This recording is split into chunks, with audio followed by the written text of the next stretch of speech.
고린도후서 6장 3절로 10절까지 말씀. 우리가 이 직분이 비방을 받지 않게 하려고 무엇이든지 아무에게도 거리끼지 않게 하고 오직 모든 일에 하나님의 일꾼으로 자천하여 많이 견디는 것과 환난과 궁핍과 고난과 매맞음과 갇힘과 난동과 수고로움과 자지 못함과 먹지 못함 가운데서도 깨끗함과 지식과 오래 참음으로 자비함과 성령의 감화와 거짓이 없는 사랑과 진리의 말씀과 하나님의 능력으로 의의 무기를 좌우에 가지고 영광과 욕됨으로 그러했으며 악한 이름과 아름다운 이름으로 그러했느니라. 우리는 속이는 자 같으나 참되고 무명한 자 같으나 유명한 자요 죽은 자 같으나 보라 우리가 살아있고 징계를 받는 자 같으나 죽임을 당하지 아니하고 근심하는 자 같으나 항상 기뻐하고 가난한 자 같으나 많은 사람을 부유하게 하고 아무것도 없는 자 같으나 모든 것을 가진 자로다. 아멘. 우리 오늘 하나님 말씀의 제목은 성장을 준비하라 라는 제목으로 저와 여러분이 은혜를 나누겠습니다. 그래서 성장을 준비하라. 그래서 왜 오늘 지금 성장을 준비하라고 하는지, 오늘 사순절 5번째 주일을 맞이하게 하신 하나님인데, 저는 오늘 이 성장에 대해서 좀 얘기해 보려고 해요. 교회 성장이 어떻게 되어질까? 저보고 많은 분들이 이제 대형교회 목사님들한테 좀 배우라 그래요. 그래서 굉장히 솔찬이 많습니다. 배우고 오라고. 저 또한 교회의 성장을 기술로 생각해서 참 많은 교회들을 기웃거렸던 적이 있어요. 그래서 제가 대전에 사역할 때까지만 해도 대형교회 부교육자로 가려고 생각을 굉장히 많이 했어요. 그래서 가서 행정적인 거, 교회 성장하는 거, 뭐 이런 것들이 있잖아요. 그래서 그런 것들을 좀 경험해 보고 싶었어요. 왜냐하면 저희 어머니는 기도원을 하신 분이라서 교회의 어떤 행정 쪽은 제가 지금도 기도원 하라 그러면 운영을 잘할 것 같아요. 예, 기도원 운영을 오래 했으니까. 근데 저는 사역이 교회 쪽이라서 이제 교회를 하는데 기도원 사역을 오래 해서 그런가 교회 들어오시는 분들이 심상치 않은 사람들이 참 많이 와요. 할렐루야. 심상치 않아요 참. 제가 여러분들 개개인을 기도하면서 하나님이 영적인 상태를 보여주는데 정말 내 마음이 심상치가 않아요 지금. 그래서 제가 이제 대전에서 사역할 때가 30대 중반이었는데 얼마나 하고 싶은 게 많았겠어요. 그때마다 교회를 이제 큰 교회로 뭐 이력서도 넣어서 합격도 해보고 정말 가려고 계획도 세워보고 뭐 여러 교회가 있어요. 통합식 교회도 있고 수목원 교회도 있고 등등등 있습니다. 가려고 했던 교회들이. 그런데 제게 조언을 해준 대전의 김종현 목사님이라고 계세요. 그분이 이제 원래 원자력 발전소 소장님 하시다가 이분이 나중에 주님을 더 깊이 만나 장로로 계시다가 통합식 장로님이셨는데 이분이 대전은 침신대가 유명하거든요. 침신대를 나오셔가지고 작은 교회 뭐 작다고 해도 뭐 우리 교회보다 훨씬 더 크죠. 전도사님으로 갔다가 그 전도사님에서 이제 지금 목사님이 되셨고 이제 선교사님이 되셨어요. 근데 이제 연세가 있으니까 지금 은퇴한 상태지만 그분이 저한테 항상 제가 이제 이 교회 운영을 배워야 된다 그렇게 얘기를 하면 그분이 이제 아들만 둘이니까 제가 딸 같으니까 저한테 그래요. 김 목사 큰 교회 가서 뭐 하게? 그래요. 그래서 큰 교회 가서 뭐 배우게? 라고 물으세요. 그런데 왜요? 가서 행정도 배워야 되고 뭐도 배워야 되고 뭐도 배울 게 많죠. 그래요. 그러면은 그분이 그런 말을 해요. 김 목사 머리로 기술만 배울 것 같은데 그래요. 그래서 기술만 배울 것 같은데 그래요. 저분이 저를 잘 본 거예요. 저는 이게 모방을 잘해요. 빨리 배우고 예전에는 친구들한테 왜 인기가 많았냐면 말도 되게 따라서 잘했어요. 연예인 말투시나 뭐 이런 좀 재밌는 사람이었어요. 그러니까 제가 이분은 대형 교회나 작은 교회나 다 경험해 보신 분이거든요. 그러니까 바른 조언을 언제나 아끼지 않고 해주시는 거예요. 그래서 제가 깨달은 게 뭐냐면 그분의 조언도 도움이 됐지만 제가 깨달은 교회 성장의 정답이라고는 할 수 없지만, 제가 이제 40대 중반이 되어서 교회를 오래 사역을 하면서 제가 성장이란 어떻게 될 수 있는가는 누구를 모방해서 되는 건 아니에요. 배워서 되는 것도 아니고, 그분의 고유 하나님이 주신 것을 우리가 배워온다고 해서 그게 어떤 우리 교회에 접목할 수 있는 것도 아니고, 그리고 제 달란트에 접목할 수 있는 것도 아니에요. 저는 이 선이 이미 7, 8년 전에 딱 세워지고 나서는 누구의 세미나도 가본 적이 없어요. 제가 세미나 인도를 하러는 가봤어도 누구의 세미나도 가본 적이 없어요. 그리고 교회는 여러분이 착각하는 게 하나 있는데, 목사의 능력으로 키우는 게 아니에요. 설교를 잘해서 부흥되나? 치유사락을 잘해서 부흥되나? 여기 영정이 소문났대요. 더샘교회 목사님 설교 잘한다고. 부흥됐어요. 소문났다고 하더라고. 아니, 내가 그런 게 아니고 나도 밖에서 들었어. 내가 더샘교회 목사인지 모르고 얘기하는 것 같더라고. 치유사역을 잘해서 부흥되나? 치유사역 잘해서 부흥됐으면은 저희 원락 목사님은 대형교회 목사님 저 물려줬죠. 그러니까 목사는요, 주신 고유 달란트를 잘 사용하면 되는 거고, 교회는 하나님이 성장시켜 줘야 되는 거지만, 제가 모태신앙으로서 지금까지 교회들을 보면서, 그리고 목회 성장론을 공부하고 여러 가지 연구를 하면서 교회가 성장하는 교회의 특징이 있어요. 그게 뭔 줄 아세요?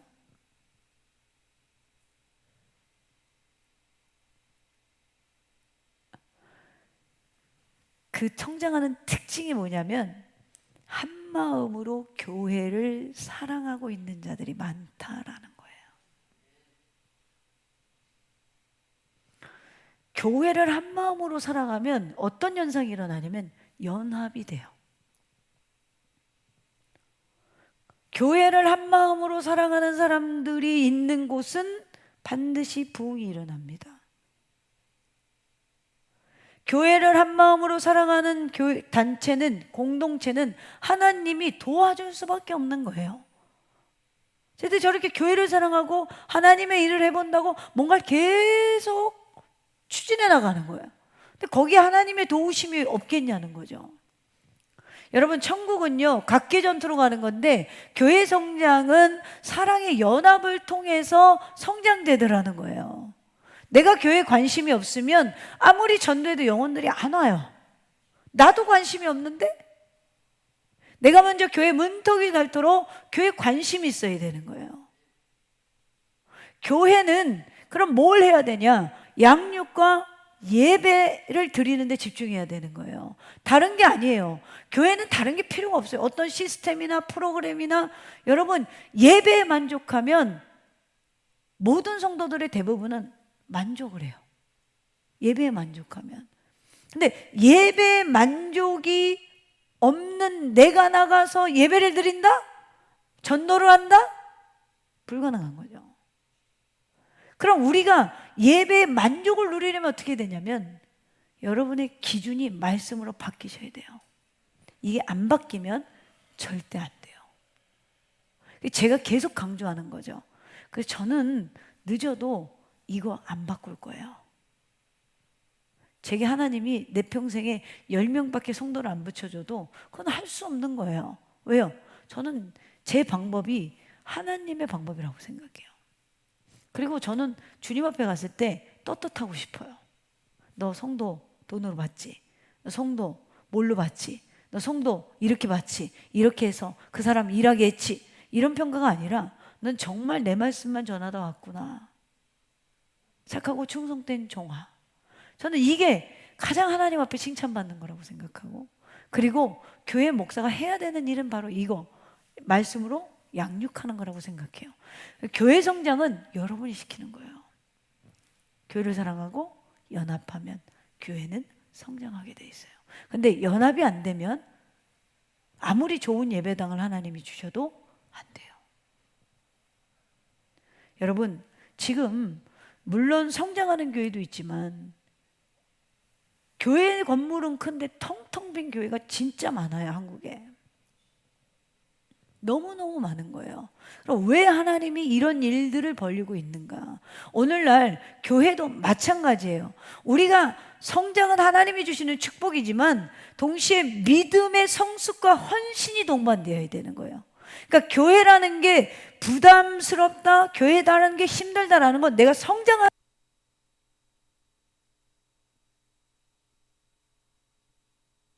성장하지 못하면 우리가 성숙과 헌신이 동반될 수가 없는 거예요. 오늘 바울은 자신의 사역에서 성장과 고난이 함께했다 이렇게 말을 해요. 성장을 시키는데 고난이 동반됐다라는 거예요. 그리고 오늘날도 마찬가지예요. 우리 더샘교회가 지금 이곳에 와서 지금 이제 반년 됐어요. 자, 이제 이 교회가 반년째 됐을 때 우리가 하나님이 성장을 준비하시고 저에게 주신 비전이 있단 말이에요. 제가 이 본문을 준비하면서 오늘 제가 특별히 발표한다 그랬죠. 오늘은 좀 특별한 날이에요. 우리 교회에. 잘 오셨어요. 할렐루야. 네. 늘 하는 말이 우리 만나면 우연이 아니야. 자, 이곳에 우리 더샘교회가 입주해서 제가 받은 감동이 있어요. 자, 제가 이거 하면 본문 설교 준비하면서 제가 영종에 와서 한 사역을 생각했어요. 저는 사역 자체는 25살부터 시작을 했어요. 제가 정확히 기억하는 게 25살 9월이에요. 사역을 시작한 게. 근데 이제 지방에서 했잖아요. 인천 주안에서 개척을 해서 저희 어머니가 지방으로 가셔가지고 지방에 있었잖아요. 충청도에 있다 왔단 말이에요. 그리고 제가 2019년 호기롭게 인천으로 왔어요. 원래는 제가 2018년 12월 31일에 우리 원로 목사님이 퇴직하셨어요. 그때가 68세였는데 일찍 퇴직하셨어요. 왜냐하면 본인은 기도원 사명이 있고 저는 교회 사명이 있으니까 이제 그걸 결정을 그때 딱 하신 거예요. 젊으셨는데. 그래서 제가 거기에 취임을 하고 딱 느낀 건 이 교회 칼라와 저의 칼라가 안 맞는다라는 걸 알고 좋은 전도사님 부부가 와서 그 교회를 인수하고 이제 제가 향했던 곳이 용인 이제 분당 용인 동백주기요. 용인 동백주고 수원 광교 그다음에 성남 분당 그렇게 붙어 있어요, 여러분. 그 지역만 제가 열심히 찾은 거예요, 교회를. 이제 그걸 가지고 그 교회 그쪽에서 목회를 하려고. 그런데 사람의 계획은 하나님이랑 다를 수 있잖아요. 그래서 하나님이 원로 목사님 예우라고 그래서 영성원을 먼저 시작을 하고 영성원을 시작한 게 2019년 초여름에 영종에 들어왔어요. 늦봄 초여름 영종에 들어왔어요. 그래서 영성 공사하고 어쩌고 저쩌고 하다가 6개월이 지나가고 그때 제게 주신 감동이 뭐였냐면 하나님, 제가 그때 하나님한테 삐져 있었어요. 목사도 하나님한테 삐져요. 하나님한테 왜 삐졌냐면 아니 하나님이 새내기 목사를 밀어줘야지, 그렇죠? 할렐루야. 왜 안 끄덕거리시는 거예요? 네. 근데 하나님이 원로 목사님을 예우해 주라니까 내가 삐진 거예요. 그래서 거기에 있는 자체가 너무 싫었어요. 그래서 제가 하나님한테 기도했더니 감동이 뭐였냐면 3년간 머물러라예요. 거기 여러분 전도하기도 힘들고 상황적으로 전원타원이라 그렇잖아요. 그런데 3년간 머물라고 그래서 3년을 참아보자 결정을 했어요, 제가. 그리고 날아가야지. 딱 그 생각을 가졌던 거예요. 그러니 정이 있었겠어요? 예, 제 자유로운 영혼이라고 그랬잖아요, 제가. 그래서 3년간을 참아보자 했는데 이듬해 겨울이 돼서 2020년 2월부터 우리나라가 코로나가 시작됐어요. 그리고 코로나가 시작이 되니까 꼼짝 못하고 그냥 거기 있었어요. 그리고 나서 2022년 만 3년이죠. 3년 만에 2022년 2월 28일에 교회가 아직 만들어지지 않았을 때 이전 교회 태원프라자 2층에 201호 2천에 200만 원을 렌탈로 나간 거예요. 그래서 처음으로 지금까지 우리 교회 역사가 에스겔 교회 기도원, 샘솟는 교회 기도원, 샘솟는 교회 영성원, 그리고 영성원에도 더샘처치하고 샘솟는 영성원 간판이 더 크죠. 영성원이니까. 그리고 처음으로 2022년 2월 28일에 더샘 교회로 오로지 교회로만 예배를 시작한 거예요. 그리고 독립해서 예배를 드리기 시작했죠. 그리고 나서 거기서 제가 받은 감동이 뭐였냐면 2년 동안 내가 지나면서 이후에 거기가 이제 6개월 프리렌탈 기간이 있었는데 2년 6개월 동안 이후에 재계약을 할 수 있을까? 그리고 쭉 가서 앞을 터서 교회를 그럼 크게 해야 될까? 이런 의문을 가졌어요. 그래서 거기에 제가 오래 있지 않을 것 같아서 주방도 잠옷실도 안 만든 거예요. 거기서 제가 원한 건 딱 마음을 받은 건 뭐였냐면 도움 닫기. 우리가 점프를 뛰려면 도움 닫기가 있어야 되잖아요. 거기서 하나님이 멤버를 주시겠구나 이렇게 생각을 한 거예요. 그래서 멤버가 생기니까 목사님 좁아요. 사무실도 없고 주방도 없어요. 그래요? 그럼 어떻게 해야 될까요? 근데 너무나 지금 어려운 시대잖아요. 코로나 시대를 지나고 우리가 살고 있기 때문에 성도님들에게 부담되기도 싫고 해서 재계약을 할까? 나와야 할까? 고민하며 기도하다가 우리 성도님들이 찾아낸 곳이 여기죠. 그래서 여기에 여차여차해서 딱 왔어요. 그래서 우리가 최초의 2022년 2월 달에 나올 때 교회 재정이 얼마 있었냐면 500만 원 있었어요. 지금은 500만 원도 없어요. 할렐루야. 저는 연말이 되면 교회에 돈이 없어야 된다고 생각하는 사람이에요. 그러니까 여러분들이 저랑 계속 신앙생활을 하면 별로 욕심을 목사가 안 부려서 짜증날 수도 있을 거예요. 왜 그러냐면 하나님이 헌금을 걷게 하신 구약서부터 지금까지의 목적은 저는 딱 세 가지라고 봐요. 하나는 성전을 유지하기 위해서, 보수할 때도 있고 수리할 때도 있고 성전에 필요한 것들이 있잖아요. 하기 위해서. 두 번째는 레위인들이 제사에만 집중할 수 있도록, 예배에만 집중할 수 있도록, 목회자죠. 그래서 레위인을 하나님께서 먹여 살리는 제도. 그리고 나머지는 뭐 하라고 그랬어요? 성 안에 있는 고아와 과부를 돌봐 주라는 거예요. 그러니까 교회는 재정이 남아있으면 돼요, 안 돼요? 안 돼요. 남았으면 가난한 자를 도와야 되는 거예요. 저는 지금까지 그거 신념을 가지고 살아가요. 그러면 그때 500만 원 가지고 그러면 이걸로 좋은 일을 할까 하다가 교회 이전한다 그래서 그 500만 원 갖고 시작을 해서 2천에 200만 원에 가서 딱 거기 그 성전이요 6,500만 원 들어갔어요. 할렐루야. 하나님께서 13배로 하나님께서 채워주셨죠. 그래서 그곳에서 2년 동안 있다가 이곳에 온 거예요. 그러면 2년쯤 처음에 받았던 그 감동이, 그러니까 계속 지금 영정에 와서 3년간 여기 있어라, 나와서 재계약을 하게 될까 안 하게 될까. 그리고 여기 들어왔을 때 제가 요 얘기하려고 그러는 거예요.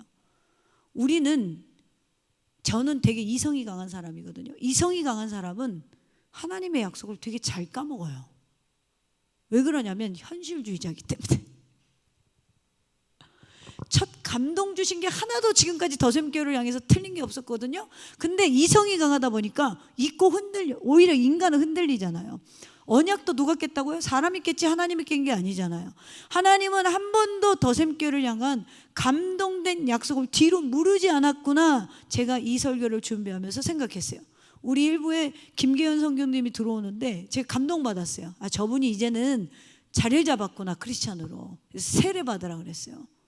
세례문답 받고, 학습 세례 받고 세례문답 받아서 세례 받아야 된다 그랬더니 눈이 동그래져서 가셨어요. 자, 설명해 주세요, 나중에. 자, 오히려 저는 이걸 까먹지만 얼마 안 됐으니까 이 자리에 와서 입주할 때 제가 받은 감동이 뭔 줄 아세요?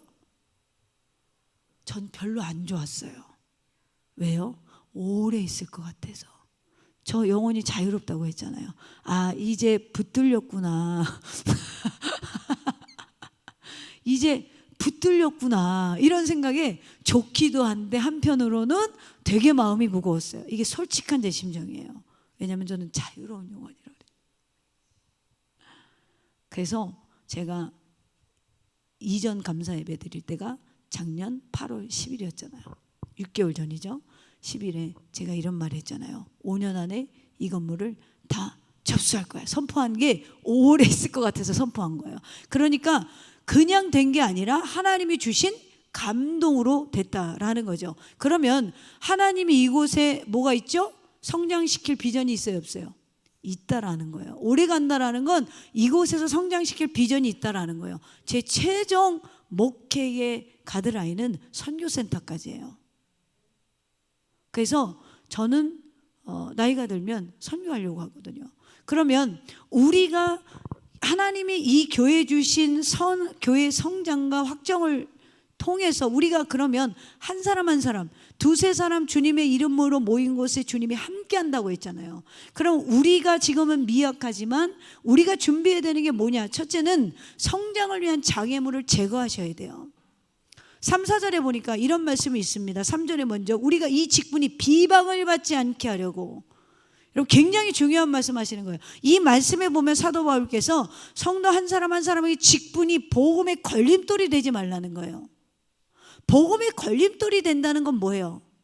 1절에 보면 이렇게 말하거든요. 우리가 하나님과 함께 일하는 자로서, 자, 하나님과 함께 일하는 자라고 했어요. 그러니까 자기의 직분은 뭐죠? 하나님과 함께 일하는 자예요. 그래서 이 직분으로 어떤 특별한 대접을 받고자 하는 것이 아니라 오히려 이 직분이 비방을 받지 않게 하려고 아무에게도 꺼리끼지 실족하지 않게 하겠다. 이런 거예요, 한마디로. 우리도 그렇지 않아요? 일부 분들은 다 나를 이해한다고 그래서 이게 안 먹혔는데 제가 어디 가서 막 날라리 같이 춤추고 돌아다닌다고 생각해 보세요, 목사가. 그러면 여러분들 어떻게 생각하겠어요? 뭐 목사가 저래? 그러지 않겠어요, 권사님? 권사님 그러실 거죠? 할렐루야. 아, 일부는 안 그랬다니까. 그래도 그 목사님은 그러지 않을 거예요, 그랬던데. 자, 목사가 뭐 저래? 그럴 거 아니에요. 그러면 제 직분이 오히려 주님의 복음을 전하는데 방해돼야 한대요. 제가 그런 사람이라면 방해가 되죠. 이렇게 안 되려고 바울이 뭘 했냐면요, 2절에 하나님의 일꾼으로 책임을 다하라는 거예요. 할렐루야. 오직 모든 일에 하나님의 일꾼으로 자천하여 많이 견디는 것과 환난과 궁핍과 고난과 매맞음과 갇힘과 난동과 수고로움과 자지 못함과 먹지 못한 가운데서 이걸 뭐예요? 다 견뎌냈다라는 거죠. 어떻게? 6절에 깨끗함과 지식과 오래 참음과 자비함과 성령 감화와 거짓이 없는 사랑과 진리의 말씀과 하나님의 능력으로 의의 무기를 좌우해 가지고 뭘 이겼다고요? 자천하는 것, 많이 견디는 것, 환난하는 것, 궁핍받는 것, 매맞는 것, 갇히는 것, 난동, 수고로움, 자지 못함, 먹지 못함, 이걸 다 어떻게 했다? 견뎌냈다는 거예요. 그러니까 우리가 하나님의 일을 맡은 자로서 내가 힘들고 어렵다고 그 자리를 버리라는 거예요? 버리지 말라는 거예요? 버리지 말라는 거예요. 견디라는 거예요. 어떻게? 깨끗함과 지식과 오래 참음과 이 9가지의 현상으로 견디라는 거예요. 여러분 조금 큰 교회 가면 예배 순서 맡은 성도가 그 예배를 빠진다 그러면 그 사람은 몇 년간 거기에 설 수가 없어. 왜? 책임감이 없는 거거든. 그러니까 우리가 뭐냐면 아무리 힘들어도 내가 있어야 될 자리에 있어야 된다는 거예요. 바울이 이걸 강조하는 거예요. 그렇지 않으면 제가 목회하는데 힘이 들어. 예를 들어 그러면은 나 목회하는데 힘드니까 오늘은 하나님 좀 방황 좀 할게요. 그리고 밤무대를 가. 할렐루야. 되겠어요? 나 트로트 잘한다니까. 하나님 나 월급도 못 받고 그러니까 좀 돈 좀 벌어올게요. 가서 트로트를 하면 돌아가는 삼각질 한번 부르고 와. 예전에 우리 어머니가 잘하는 거 있어서 동백아가씨.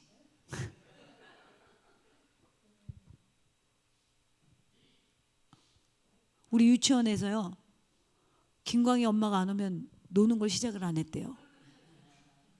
나 다니는 유치원에서. 왜? 노래 너무 잘하니까. 예, 그때까지만 해도 목이 들셨는지 별명이 이미자였대요. 근데 목사가 되고 나니까요, 밖을 안 나가요, 우리 목사님이. 엄마는 답답하지도 않아? 뭐가 답답해? 주님이랑 있는데. 안 답답하대요, 주님이랑 있어서. 그래서 내가 우리 어머니 끌어내려고 엄청 애를 써봤거든요. 안 나와. 여러분, 우리의 직분이 오히려 복음을 전하는데 방해가 되는 것들은 버리셔야 돼요. 버리셔야 돼요. 교회 성장의 더딤에 저를 포함해서 우리 모두가 내가 뭐가 지금 하나님 앞에 온전하지 못하는 건 다 눈치채고 있어요. 버리셔야 돼요. 두 번째는 성장은요, 고난을 동반한다 그랬어요. 4, 5절에 보니까 오직 모든 일에 하나님의 일꾼으로 자처하여 많이 견디는 것과 환난과 궁핍과 고난과. 여기서 환난은요, 궁지에 몰린 상황을 말합니다. 궁핍은 끊임없는 역경을 말해요. 고난은 좌절할 수밖에 없는 상황을 말해요. 그러니까 일반적인 고난이 아니라 매맞고 갇히고, 난동은요 사람들에게 둘러쳐서 밀쳐지는 상황. 바울을 잡으려는 용병들이 따로 돌아다녔다니까요. 핍박자들이 직접 하는 육체적인 고난, 수고로움, 자지 못함, 먹지 못함. 그런데 6, 7절에서 이런 고난 가운데서 내가 직분을 받은 자로서 지켰던 내적 덕목이 뭐예요? 두 마음을 품지 않는 깨끗함, 영적 순결함, 지식, 하나님의 뜻을 이해하는 지식, 오래 참음, 교회 내 대적자들에 대한 인내, 자비함, 성령의 감화는 뭐예요? 성령의 능력과 은사를 맞이죠. 그리고 거짓이 없는 사랑, 진리의 말씀은 뭐를 말해요? 순수한 복음을 말하는 거예요. 하나님의 능력으로 의의 무기를 좌우에 가지는 것, 하나님의 능력으로 역사하는 성령의 검과 믿음의 방패. 여러분, 성장은요, 성령의 열매를 맺기 위한 인내를 요구해요. 바울의 사역 중 환난과 궁핍과 곤란과 박해는 늘 먹는 식사처럼 찾아왔어요. 그런데 바울을 통해서 초대교회가 세워졌어요. 기독교 누가 세웠어요? 그러니까 아무도 모르더라고요. 바울이 세운 거예요. 누가 세웠어요? 교회를 다니면서 다 세웠잖아요. 그리고 문서화 시작한 게 누구예요? 바울이잖아요. 교리를 만들지 않았지만 교리화된 게 뭐예요? 로마서를 누가 썼어요? 바울이 썼잖아요. 그러니까 그의 희생과 고난을 감수하는 삶이 없었다면 이방인에게 복음 전파가 빨랐을까요? 빠르지 않았죠. 여러분, 여러분이 있기 때문에, 여러분 한 사람 한 사람이 있기 때문에 더샘교회는 존재하는 거예요. 여러분이 존재하기 때문에 제가 목사로 존재하는 거예요. 할렐루야. 여러분이 없으면 더샘교회는 그냥 이거 건물일 뿐이에요. 건물만 남는 거예요. 그리고 여러분이 없으면 저는 목사가 아니에요. 목양을 안 하면 목사라는 직분이 뭐가 필요가 있겠어요? 필요가 없는 거예요. 그리고 성장은요, 여러분의 헌신이 없으면 성장이 불가능한 거예요. 할렐루야. 잘 부탁드립니다, 여러분. 잘 부탁드려요. 여러분의 성장이, 여러분의 희생이 없이는, 헌신이 없이는 성장이 불가능한 거예요. 오늘날에도 교회가 성장하려면 한 사람의 시간이 필요하고, 한 사람의 재정이 필요하고, 한 사람의 에너지가 필요하고, 한 사람의 기도가 필요하고, 한 사람의 섬김이 필요한 거예요. 오늘 우리는 어떤가요? 교회가 든든히 세워져 가고, 앞으로 하나님이 선교센터를 세워주시고, 저는 우리 더샘교회 주신 비전이 이루어질 줄로 믿는데, 그렇다면 우리가 무엇을 하나님 앞에 드릴 수 있는가 생각해 봐야 돼요. 마지막으로 세 번째는 영적 준비가 성장을 이끄는 거예요. 6, 7절 다시 보면 깨끗함, 지식, 오래 참음, 자비함, 성령의 감화, 거짓이 없는 사랑, 진리의 말씀, 하나님의 능력, 의의 무기를 좌우에 가지고. 자, 그리고 8절과 10절에 바울이 이제 외적 고난을 감수하고 내적 덕목을 지켜오면서 내가 주신 맡긴 사명을 성실히 감당했을 때 바울이 뭐라 그래요? 우리는 무명한 자 같으나 유명한 자요, 죽은 자 같으나 보라 우리가 살아있고, 징계를 받는 자 같으나 죽임을 당하지 아니하고, 근심하는 자 같으나 항상 기뻐하고, 가난한 자 같으나 많은 사람을 부유하게 하고, 아무것도 없는 자 같으나 모든 것을 가진 자로다. 그래서 우리에게 내면의 성숙함이 필요한 거예요. 성장은요, 내면의 성숙이 결정하는 거예요. 교회 확장은 성도들의 영적 수준과 직결되는 거예요. 거룩함과 말씀의 지식과 인내와 성령의 인도하심이 동반되지 않으면 성장은 오히려 독이 될 수 있어요. 여러분, 우리 한 사람 한 사람이 말씀과 기도로 무장될 때 교회는 건강하게 성장할 수 있습니다. 그 중심엔 언제나 사랑이 있어야 돼요. 사랑. 여러분, 세상의 평가보다는 하나님의 평가에 귀를 기울이시기를 바랍니다. 할렐루야.